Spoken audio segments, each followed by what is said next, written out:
Now, it's time of that is that time of the year rather when the scent of olive fills the air across the Middle East. And in Jordan, residents in the olive-rich area Irbid are having an entire festival to celebrate the olive. Now, this is incredible because it's not just Jordan where olive is the flavour of the month. Olive oil production is also in full swing in Saudi Arabia. And did you know that the kingdom can consume 16,000 tonnes of olive oil a year? Wow. Jonathan Fletcher has more interesting facts. Jordan is one of the world's top producers of olive oil. Every year, 70 million olive trees generate an incredible 24,000 tonnes of oil. This year, a lack of rain and higher temperatures have reduced the olive harvests. It's down 20% from last year, and that's hitting farmers hard. You see, olive trees cover around 75% of agricultural land here. This is Kafarat, in the north of the country. Since the season kicked off earlier this month, people have been busy picking olives and mills are working overtime to turn them into the liquid gold. Experts encourage farmers not to be in a hurry to harvest the olives because local knowledge dictates that the later they're picked, the better the quality. As harvest continues, residents here promote their products at a festival. It showcases a range of products from olive oil to pickled olives, from olive soap to objects made from the wood of the olive tree. Mohammed is here to promote her handmade olive products. The festival allows us to meet many people and to promote our products and increase our customers. We also get new ideas from people who encourage us to market our products.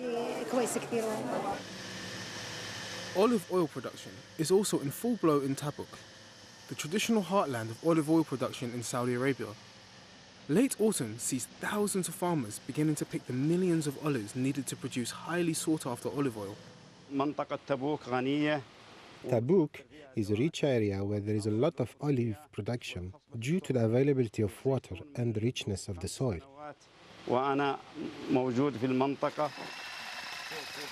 Tabuk is the site of Saudi Arabia's first olive oil pressing plant. Using handheld electrical machines, farmers remove the olives from their branches and collect them on the orchard floor. This technique not only prepares the olives for use in olive oil, it also protects the trees from damage caused by more substandard techniques. Olives are separated according to colour before being loaded into plastic boxes to be transferred to the nearby olive press factory for processing. Despite fertile olive farming conditions, where several thousand tonnes of olive oil are produced every year, local production still can't keep up with the demand here. The kingdom consumed 16,000 tonnes of olive oil in 2012, but only produced 3,000 tonnes, meaning Saudi Arabia is still heavily reliant on imports.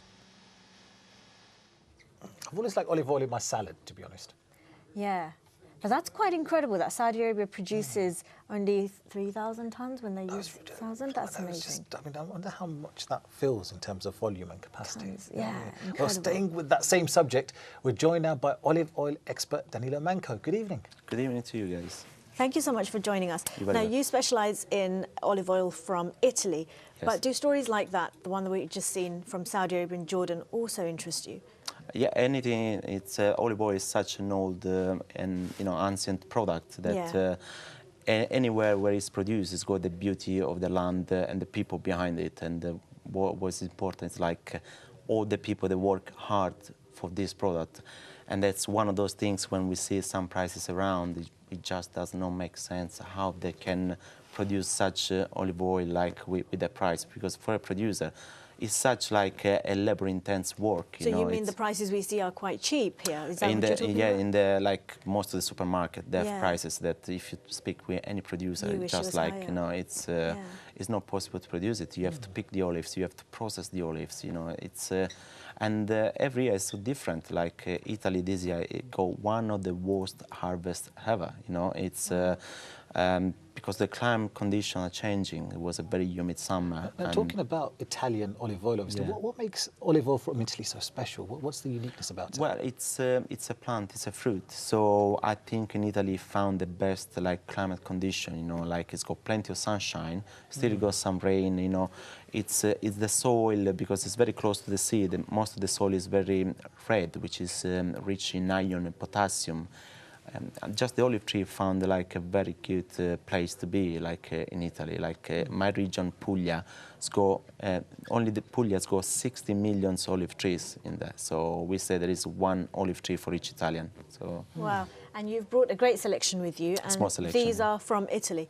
These are different regions of Italy. These are different regions. If you think like only Italy's got 500 different varieties of olives, you know, it's the olive oil world is very big, you know, and it's great to taste like a different olive oil. You should have like a different taste on each different region because, you know, when it's produced naturally, if this here in my region it was really dry, then the olive oil will be really bitter and peppery. If whereas it was very humid, it would be more mild, and so it gets the flavor of the climate. So in each area, it does have a different flavor. Now talking about flavor, I know we've got the oil here. We're going to try tasting some, and you're going to show us the beauties about it.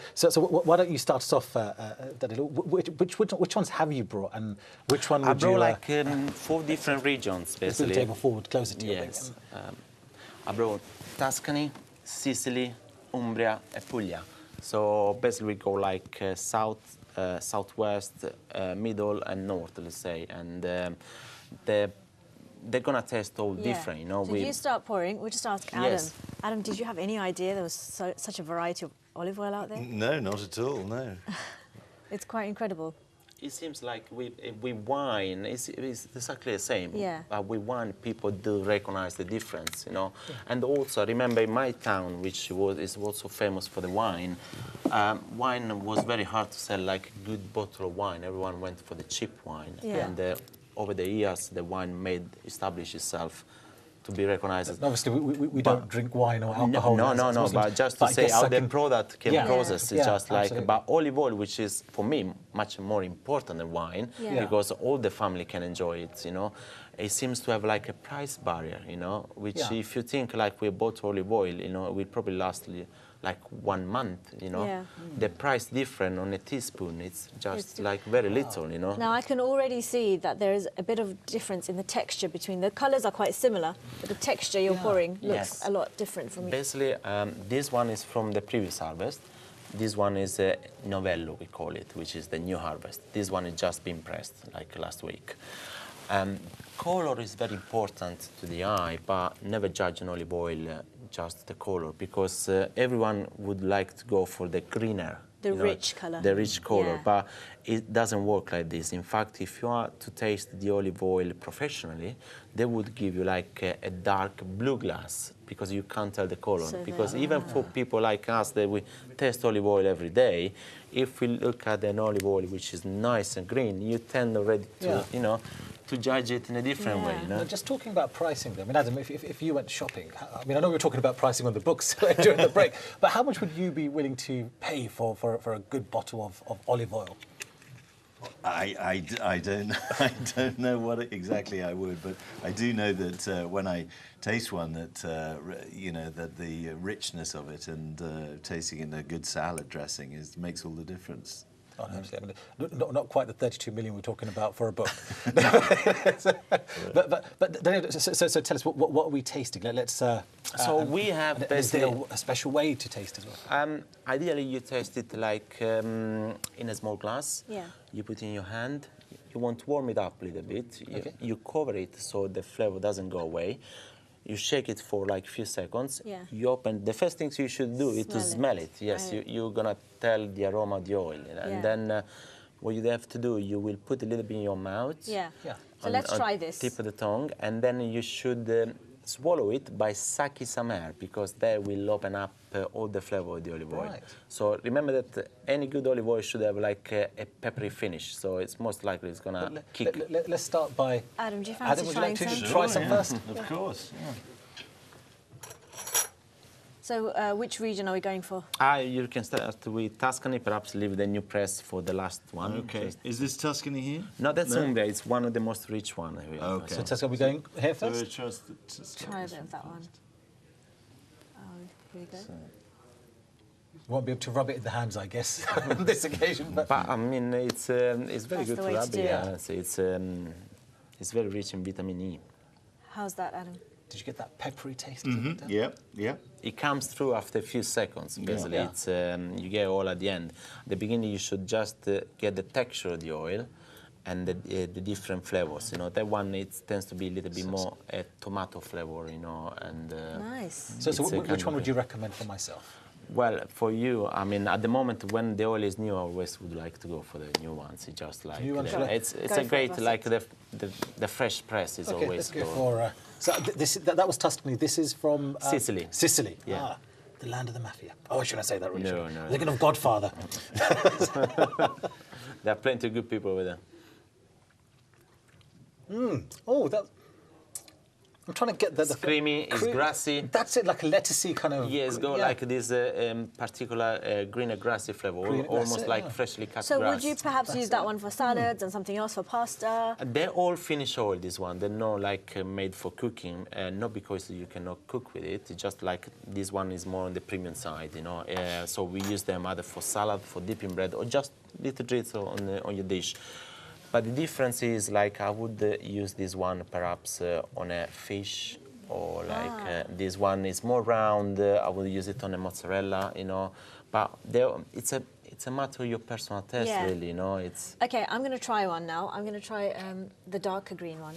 okay. This is one of the strongest ones, so Strongest, you will okay, probably let's get go. Which quite a region was kick. that from? This one is from Umbria. It's right at the heart of Italy, you know. It's oil Moraiolo, which is a very famous olive. That is very strong. Yeah. And that usually has, people tend to it's a bit cough. spicy. It is spicy. You know. It's slightly What is spicy, that impo- one. What is important is that do not think that what is peppery is acid, because Yeah. people tend to confuse like the pepperiness with acidity. I like the taste of it, though. It's quite spicy, but it's got Yeah. a very nice taste. If you think this one is still the previous harvest, if an olive oil gets to the next season where Yeah. it's got this character, that means it's a very good olive oil. Because So at the last year beginning, would have been even better. because at the beginning, all the olive oils, even the cheaper ones, Yeah. are good because they're fresh. But over the months, only good olive oils will last with the flavor, with the character they should have. I'm gonna test one just to make the strange noise that you should do. Okay. let's So have don't that. be scared. I'm not feeling sick. I just doing like.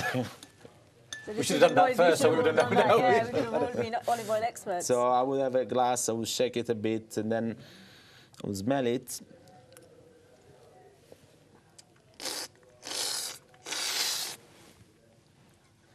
And now I swallow it.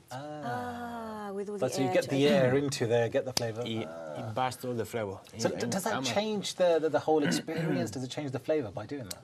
Well, you get the total flavor of the oil. I mean, if there is any imperfection, any things that don't go well, I mean, you will get it. You know, any rancid, any oxidation, you will Yeah. get anything. That's You know, incredible. I mean, this one you will get it the way you test it. Really, if the oil is already gone bad. Yeah. But if there is some imperfection, you will get it straight away. Brilliant. We're all going to be doing I that now know, in the indeed. pizza restaurants when we go in, tasting and making Absolutely. noises. Thank you so much for coming. Very well.